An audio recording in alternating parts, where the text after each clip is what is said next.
Want a workout that actually works? Hydro delivers a full-body workout that hits 86% of your muscles in just 20 minutes. Rowing with Hydro combines strength and cardio, with thousands of workouts led by Olympians in breathtaking locations. No wonder 9 out of 10 members are still active 1 year later. Try Hydro risk-free at hydro.com and use code ROW to save up to $475 off your Hydro Pro Rower. That's HYDROW.com, code ROW.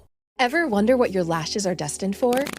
The cards have spoken. Maybelline New York Mascara does it all. Whether you crave fully fan lashes with Lash Sensational, big, bold volume from the Colossal, a dramatic lift with Falsies Lash Lift, or natural-looking volume from Great Lash, your perfect lash future awaits.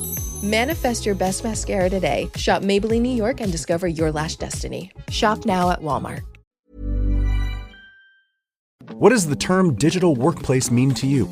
In today's world of AI, robotics, and AR, it's much more than an office full of people on computers. It can be anywhere from a factory floor to the top of a crane to the cockpit of an F1 car. Wherever your digital workplace may be, TeamViewer's mission is to make work better. How? By securely connecting your people with the data, expertise, or insights they need in real time to make work more efficient. By automating and streamlining IT and OT support to fix problems before they happen, to make work more productive. And by bringing all the possibilities of a secure and flexible digital workplace to all your people everywhere, to make work more innovative. So discover how TeamViewer can make work better, wherever it happens across your business. Learn more at teamviewer.com/workbetter. Picture this. You're in the garage, hands covered in grease, just finished up tuning your engine with a part you found on eBay, and you realize, you know what? I could also use new brakes. So where do you go next? Back to eBay. And you've got eBay Guaranteed Fit. You order a part, and if it doesn't fit, send it back. Simple as that. So when you dive into your next car project, start with eBay. All the parts you need at prices you'll love. Guaranteed to fit every time. eBay. Things people love. This is the Daily Tech News for Monday, May 5th, 2025. We tell you what you need to know, follow up on the context of those stories, and just try to help each other understand. Today, a U.S. government leak related to Signal that's yet again not a weakness in Signal, and Tom explains what a CPU is. I'll try. I'm Tom Merritt. And I'm Robb Dunewood. Let's start with what you need to know with the big story. Friday, Reuters reported that former U.S. National Security Advisor Mike Waltz was using an Israeli app called Telemessage. Waltz was the official who accidentally added a journalist to a group chat on Signal, so what apps he uses are of note. And Telemessage uses modified versions of Signal. So people were like, oh, is that the version of Signal that he was using? Telemessage is a product marketed to governments that can preserve encrypted chats on Signal, WhatsApp, and other messaging services. Now, you need to do this if you're in a government because governments like the United States have laws requiring that official communications be preserved. So archiving is not the problem. And Telemessage is been around for a long time. It markets itself as a convenient and secure way to archive your government messaging. It's marketed to governments. It operates by adding itself as a third party to conversations in modified versions of the apps so that it does not break the end-to-end encryption, but can send messages from those chats to an archive. It's all end-to-end encrypted, and the archive is supposedly encrypted. Except over the weekend, a hacker who saw this Reuters story thought, let's poke around and find out. That hacker told 404 Media that they had accessed archived chat logs from Telemessage's AWS instance in Northern Virginia. Now, whether they weren't properly secured, whether he was able to phish somehow a key or something, we don't know. But this hacker was able to get into the AWS instance. They could not access messaging from any individual user. They got chat logs, but the chat logs did contain parts of conversations. Now, those conversations were between congressional representatives talking about cryptocurrency, but they were conversations that were supposed to be kept secret. Data related to the U.S. Customs and Border Protection Agency was in these chat logs, Coinbase information, other financial institutions information. Again, these are chat logs, so a lot of information, but not any direct messages, and none of it contained any data from U.S. cabinet members. The hackers said they wanted to see what telemessage's security was like, and it took them about 15 to 20 minutes to access this archive. They did not alert telemessage before making this public because they said they were concerned it would be covered up. And once again, it's not a weakness in end-to-end encryption, but the actions of a user that cause this third-party service to be breached. Now, that could be the user using telemessage. It could also be the user, meaning the way they have installed their archiving on AWS. Rob, what do you think? This would be a big story from a tech standpoint because this is a messaging platform that the government is using. But it is a much bigger story just because of who was using Signal and how they were using Signal, in proper ways just a few weeks ago, actually, a little over a month ago. So this is a problem. They've got to get this fixed. But I think that a lot more people have their eyeballs on this just because of where Signal is right now. And Signal keeps taking, I don't want to say they're taking L's because none of this is their fault. This is not a Signal thing. Yeah, but they're associated with it. So it's kind of like one of those situations where Signal's in trouble because their name was just in this story, even though this has nothing to do with Signal other than Signal is the platform that's being used. I could not find reliable confirmation that telemessage was or was not an authorized app provider for governmental use, but it does have contracts with the U.S., so it could have been. So let's just assume for the sake of argument it was, that the use of telemessage wasn't the problem. A hacker over the weekend taking 15 to 20 minutes to find the ability to get into archived logs, when you're talking about government officials, implies to me that other motivated advanced persistent threat type organizations probably could have done this and probably have done this as well. Yeah, I was going to say it's not a probably. This is probably we could almost.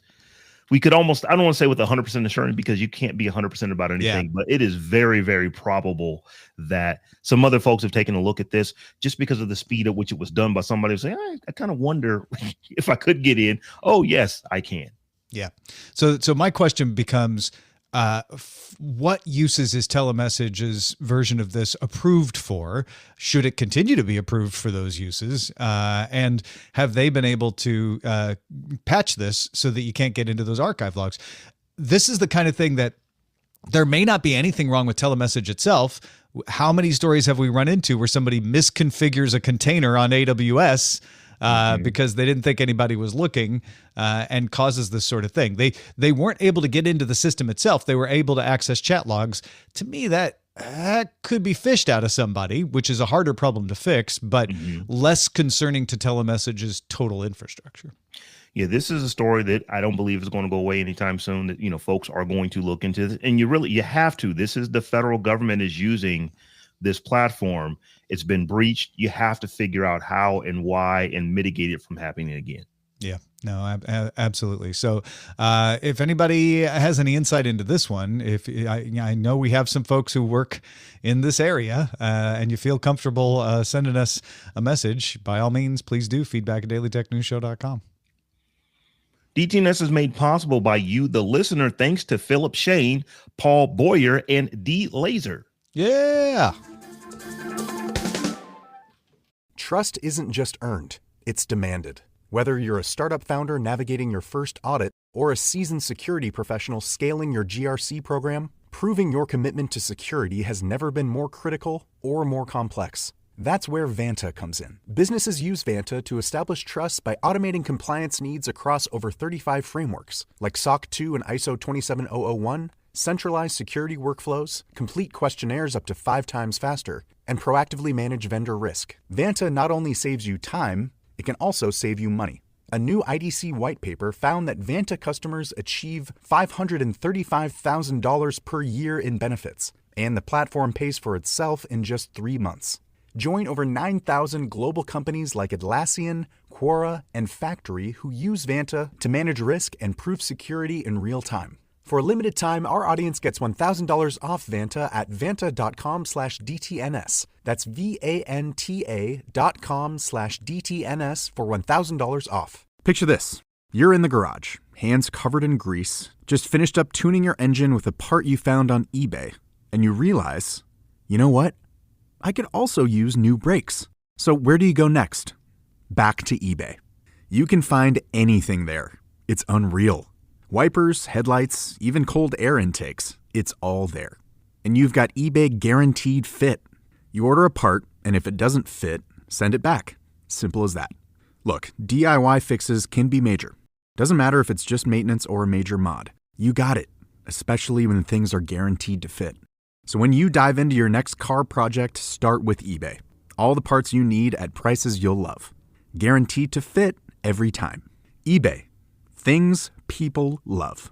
There is a growing expense eating into your company's profits. Your cloud computing bill. What if you could cut your cloud bill in half and improve performance? Well, if you act by May 31st, Oracle Cloud Infrastructure can help you do just that. OCI is the next generation cloud designed for every workload, where you can run any application or AI project faster and more securely for less. This half-off offer is only for new U.S. customers with a minimum financial commitment. See if you qualify at oracle.com/dailytech. This is Paige DeSorbo, the co-host of Giggly Squad. I have exciting news. McDonald's has all new McCrispy strips. It's chicken made for dipping. Tender, juicy white meat chicken with a golden brown, peppery breading. It's chicken so good it deserves its own sauce. The creamy chili McCrispy strip dip, a sauce that's creamy, savory, and sweet with a little heat. But it works with any of our sauces. I'm personally a barbecue sauce girl. Even sometimes I like ketchup. I'm just like basic sometimes. But I also need it in addition to any new sauces I'm trying. With a new creamy chili McCrispy strip dip, it's chicken made for dipping, only at McDonald's. Ever wonder what your lashes are destined for? The cards have spoken. Maybelline New York Mascara does it all. Whether you crave fully fan lashes with Lash Sensational, big, bold volume from the Colossal, a dramatic lift with Falsies Lash Lift, or natural-looking volume from Great Lash, your perfect lash future awaits. Manifest your best mascara today. Shop Maybelline New York and discover your lash destiny. Shop now at Walmart. There's more we need to know today. Let's get to the briefs.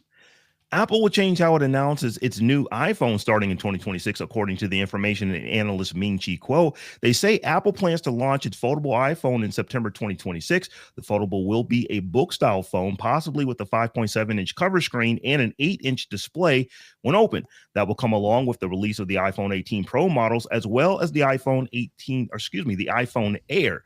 The 18 Pro models will supposedly also get under-screen Face ID sensors. So the big change to all of this is that the base model iPhone 18 will not be announced until spring 2027, along with the mid-range iPhone 18e. Kuo says this is to compete better in China, where Android phone makers often release new phones toward the beginning of the year. And 2027 marks the 20th anniversary of the iPhone. So this makes sense that you'd have a change and some big stuff happening in 2027. It's not that big of a change to say the base model iPhone goes from fall to spring. But it does lengthen that upgrade cycle that people who always get the base model are used to, which is every September, I consider whether I need to upgrade or not. Now you have to wait until March. And the Pro models being separated from the base models is interesting in the cadence. This is probably only interesting to people like you and me who follow this stuff really closely, and maybe like super iPhone fans. But it is a big change. I think people don't realize just how much of a pattern Apple falls into. I think that there are going to be some Android folks who are going to say, see, you guys are fractured just like we are. And no, I don't think that's the thing that you can take away from this. That is not what's happening here. They're just changing their release cycles. What is very different, though, is that Apple is going to release a foldable. And I know that there are a lot of folks who are happy to see that come, because other devices that fold in half, or in some cases even fold in half twice, are really popular right now. Yeah, and this will be a test of whether Apple continues to maintain its magic of being late but doing it better. A 5.7-inch cover screen and an 8-inch display doesn't sound that different to me, but again, this is advance information from reliable analysts, not an announcement. I'll be curious how Apple pitches this to say, we did foldables right. We'll have to wait a couple of years to find that out, a year and a half or so, but I'm very curious how that pitch goes. Without getting too far into quantum computing, one problem that it has is that information stored in a quantum state can be affected by processes outside the computer to decohere. In other words, you could have a qubit in a position, and then something outside the computer causes it to not be in that position anymore. It's why error correction is so important in quantum computing, and one of the things that really slows down the size of the computers, because you have to have so much error correction. Well, scientists from Germany, the United States, and the Czech Republic have discovered how to use chromium sulfide bromide to store quantum information in a single dimension, which reduces decoherence. Chromium sulfide bromide can be created to be 1 atom thick, so a big long chain. This prevents particles in the atoms from colliding and interfering with each other. They were able to use magnetism to show you could store information using chromium sulfide bromide. The next step would be to use photons and phonons for processing and transmission. Paper was published in the journal Nature. The upshot, Rob, is that this could make quantum computers less error prone and allow them to be bigger. It absolutely can. And it's just cool that this is physics happening in computers. It always has been that way. But I don't know that regular folks think about the physics that are happening. We're talking about things that are an atom thick. Yeah. So yeah, when you think about physics, the fact that something is so small that if something touches it, it's no longer in the same place that it was before, that changes everything. So this is really cool science. I'd like to see more studies and how this comes out in the future.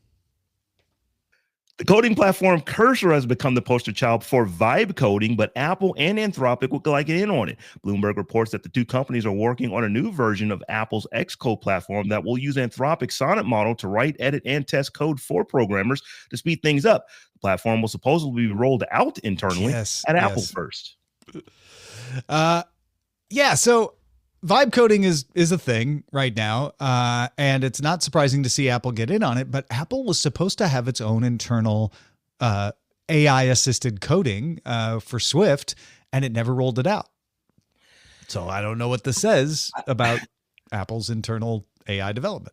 I don't know what it says, but the more things that I see and the more things that I hear about Apple and AI, it's making me wonder, is this stuff coming out when they're saying it's coming out? It's already been pushed back until at least 2026. Some are saying 2027. It's got my eyebrows up. This is usually not the modus operandi for Apple. Yeah. 404 Media reports that a leading non-consensual deepfake site, like a site where people would make deepfakes of other people without those people's consent, called Mr. Deepfakes, has shut down. The site posted that, quote, a critical service provider has terminated service permanently. Data loss has made it impossible to continue operating. We will not be relaunching.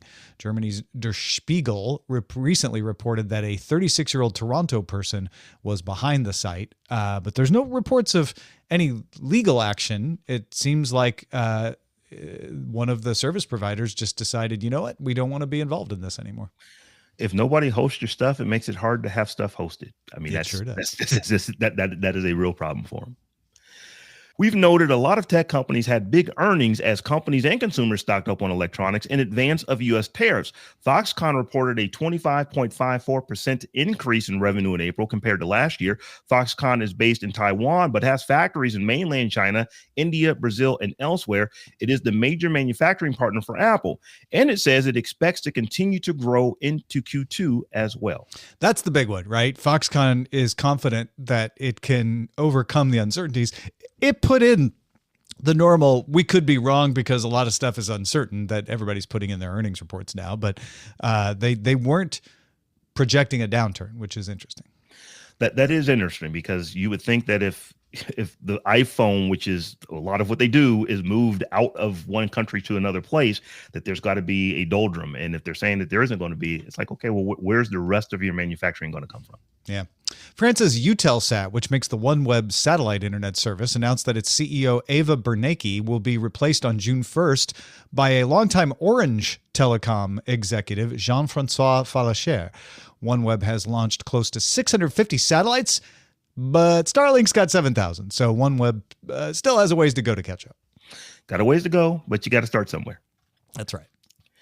Waymo said it received its last batch of Jaguar I-Pace SUVs at its factory in Arizona. Waymo is testing 2 new models using the Hyundai Ioniq 5 and China's Zeekr RT minivan. It says it has 1,500 Jaguars operating across its 4 main autonomous car service markets in Austin, Los Angeles, Phoenix, and San Francisco. The company plans on adding 2,000 more vehicles to its fleet by sometime in 2026. Waymo says it has an average of 250,000 paid passenger trips per week. I'm starting to think Waymo is real. Not that I don't believe that it has cars that could take you around, but we're seeing it finally expand. It's considering other cities, still mostly US, North America based, but these are the kinds of services you're really only seeing spread in China and the US right now. But they are becoming regular things for people. 250,000 passengers a week. That's like 4 football stadiums filled to capacity every single week. That's a lot of folks.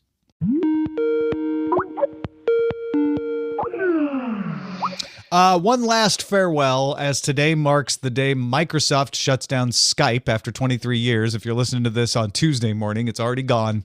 And so you will be too late for this next message. But if you're listening on Monday, you can transfer your data from Skype to Teams or download it to use in another video calling client.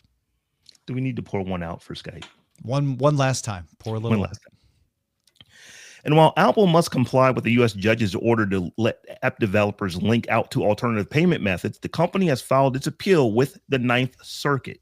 Yep. So just dotting the I's and crossing the T's there. Apple has filed its appeal. Doesn't mean that it won't be letting you link out for now, but if they were to win on appeal, that could change. Those are the essentials for today. Let's dive a little deeper. We've been hearing a lot about chips lately. When you're hearing about people making chips or packaging chips, that can mean anything from RAM to a CPU. So Tom took some time to explain exactly what is a CPU, Tom. How many times have you heard the word CPU? And how many different ways have you heard it? Probably more than you thought. Some people use CPU to refer to the main chip inside a computer. Others use it to refer to the whole motherboard. I've even heard people refer to the entire computer case as the CPU to differentiate it from the monitor and the keyboard. But it's actually the smallest of those. CPU stands for Central Processing Unit. And most modern computers have more than one on a single chip to improve performance. Those are called multi-core processors. When you hear the word multi-core, that means actually multiple CPUs on one chip. Fundamentally, the CPU processes instructions. Almost everything you do on a computer or a phone or a tablet or a game console is coordinated by the Central Processing Unit. Alan Turing pioneered the idea of storing programs so that computers wouldn't have to be rewired in order to do more than one thing. Many people, including Turing himself, tried to make practical versions of this. John von Neumann published a practical outline for a stored program computer called EDVAC. That stood for Electronic Discrete Variable Automatic Computer, EDVAC. He published that on June 30th, 1945, and so he's generally credited with inventing the CPU. Several other stored program computers were finished before EDVAC, though, so he thought of it, but he didn't finish building it before the Manchester Baby and the Harvard Mark I. The Harvard Mark I represented an alternative to von Neumann's conception, though. The Harvard architecture combined memory for instructions and data together. The von Neumann architecture had separate storage and treatment of instructions and data. Now, most modern CPUs use a version of that von Neumann architecture, though some specialized embedded systems still use a Harvard-style architecture. A team at the University of Manchester, because I know you're like, wait, what was the Manchester Baby? Can you talk about the baby? Team at the University of Manchester under Tom Kilburn developed a form of memory to store programs based on cathode ray tubes. Those are the same tubes that used to be used in those big televisions and monitors, like you had in the 50s through the first decade of the 21st century. The Manchester Baby successfully ran its first program on June 21st, 1948. It took 17 instructions and 52 minutes to produce the highest proper factor of 2 to the 18th power. So it wasn't fast for our standards. It was pretty fast for the time. The success was reported in the journal Nature, which was published in September 1948. F.C. William and T. Kilburn's Electronic Digital Computers. He beat Alan Turing's ACE project at the National Physical Laboratory. So in 1948, Turing said, well, I'm going to go to the University of Manchester and join these guys. They're fast. Kilburn oversaw the development of a series of innovative and pioneering computers known as the Manchester computers. While there are many other computers that help develop the form of the CPU, the Manchester computers have a direct line from the first stored program computer to the first transistor computer. Up until the transistor, processing was carried out by valves or electromechanical devices. The transistor computer let designers put all the parts of the CPU in a smaller, easy-to-identify location that you might recognize today as a CPU. The CPU was basically almost the entire organization of everything before that. Now you could put it all in one place. It was two electrical engineering graduate students born halfway across the world from each other that made it happen. Richard Grimsdale was born in Australia, but went to Manchester Grammar School and received his bachelor's and master's from the University of Manchester and was working on a doctorate. And Douglas C. Webb was born in Ontario, Canada, but he got his bachelor's degree at Queen's University in Kingston, Ontario, and was studying for a master's at the University of Manchester.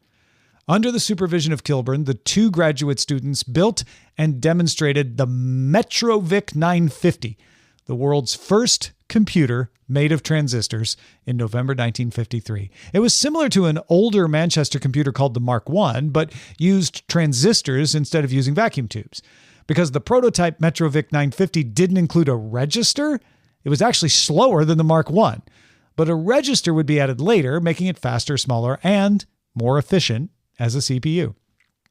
Grimsdale and Webb would both get their degrees and co-write a paper on the prototype with Kilburn, which is considered a landmark paper in the evolution of the computer, and set the template for the CPU. Of course, designs of CPUs have changed a lot over the years, but the fundamentals are pretty much the same. A control unit coordinates operations. A register, I just mentioned the register supplies the operations and stores the results.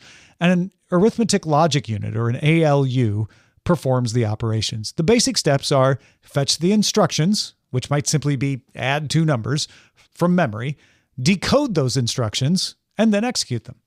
The control unit is just looking at the program counter, also called the pointer in x86 processors, to know what part of memory to look at for the next instruction. It fetches the instruction, then adds another program counter, so it knows to go to the next instruction after the next clock cycle. That instruction is given to the binary decoder to be converted into signals used to control other parts of the CPU. The interpretation of the instruction is governed by the CPU's instruction set architecture. So when you hear someone say, well, ARM is an instruction set, that's what it means. It defines that part of the CPU. x86, which I just mentioned, is a different set of architecture, a different instruction set. Fields within each instruction determine what happens next. There's usually a field called the opcode that indicates what operation is to be performed.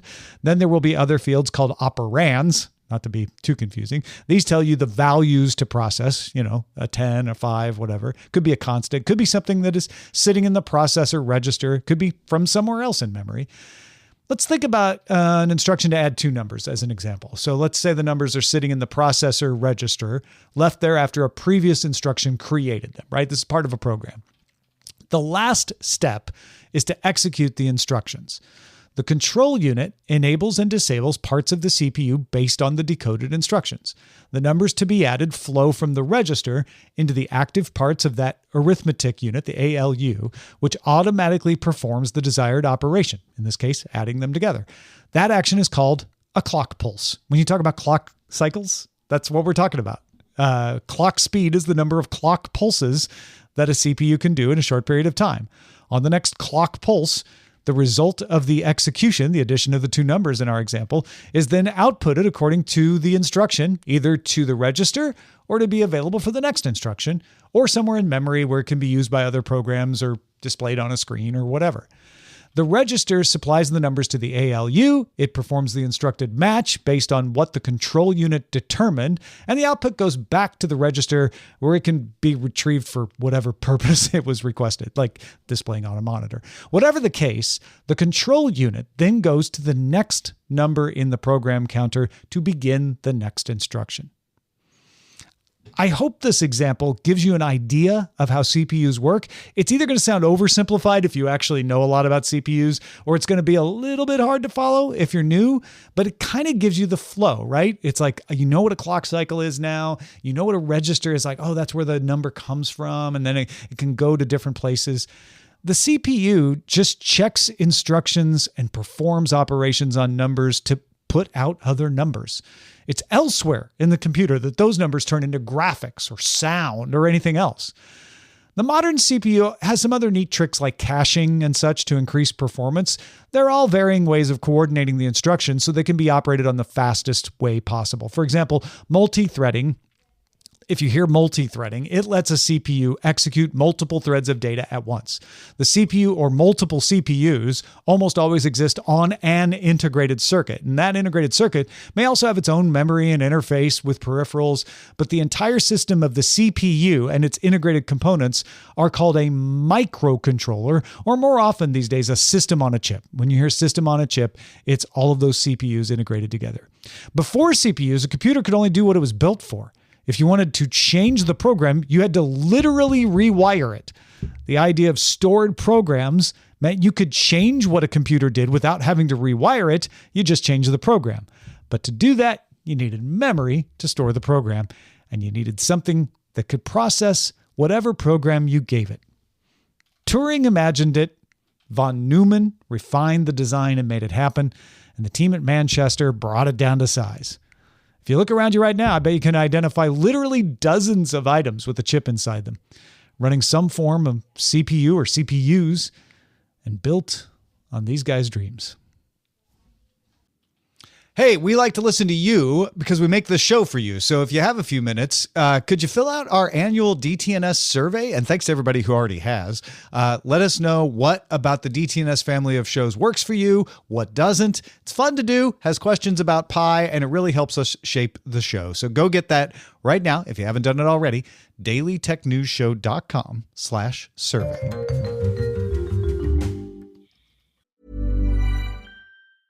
Want a workout that actually works? Hydro delivers a full-body workout that hits 86% of your muscles in just 20 minutes. Rowing with Hydro combines strength and cardio, with thousands of workouts led by Olympians in breathtaking locations. No wonder 9 out of 10 members are still active 1 year later. Try Hydro risk-free at hydro.com and use code ROW to save up to $475 off your Hydro Pro rower. That's HYDROW.com, code ROW. Hi friends, Nikayla from Side Hustle Pro here. Whether you're running a nonprofit, a school, or a small business, Walmart Business is here to support your mission. They make it easy to order what you need, from tech and cleaning supplies to everyday essentials, all at low prices and with helpful tools like spend tracking and tax-exempt purchasing for eligible organizations. Because when your operations are smooth, your impact can be bigger. Visit business.walmart.com to get started.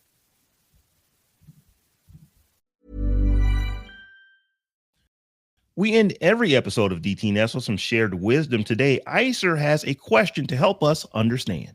Yeah, he writes, I'm listening to Friday's episode and had a quick question. This is obviously a big win for developers regarding Apple's, the judge forcing Apple to require them to allow developers to link out to alternative payment systems.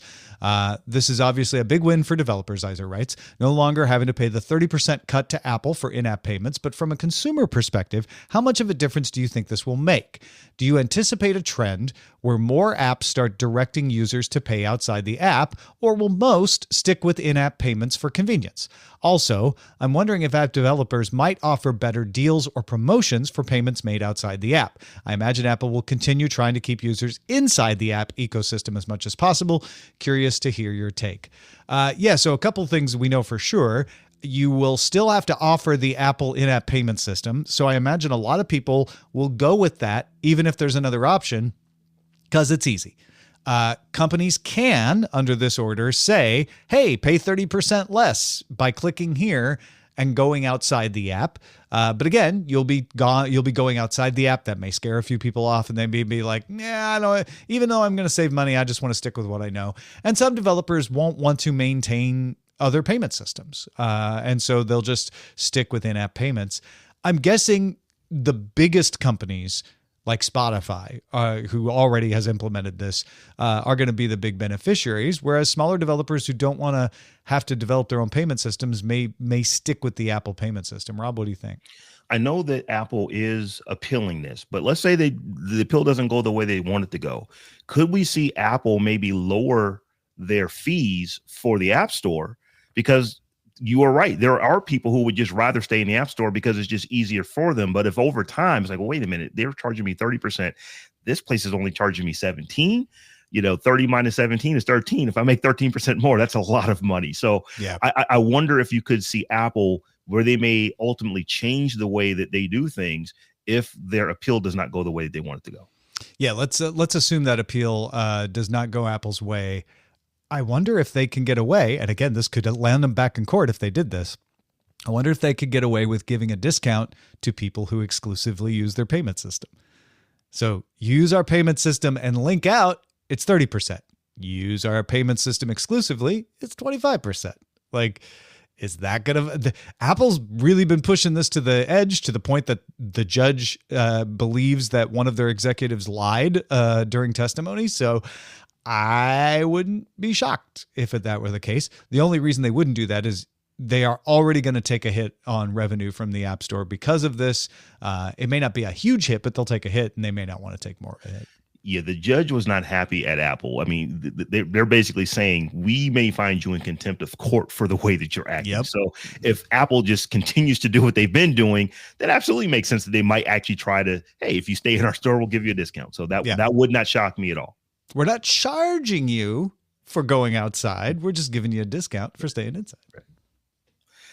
So, folks, we love to know what you're thinking about. And if you've got any insights and any stories, you can share it with us at feedback@dailytechnewsshow.com.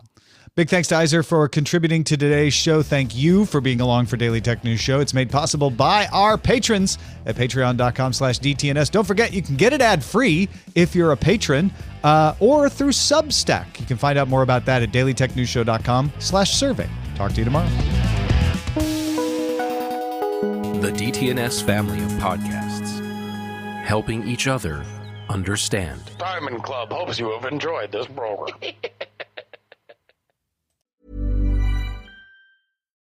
It's Nikayla from Side Hustle Pro, and I want to tell you about something exciting. You're watching every dollar, and Walmart Business helps you stretch each one. From office supplies to snacks and cleaning gear, you'll get everyday low prices, plus easy bulk ordering and fast delivery.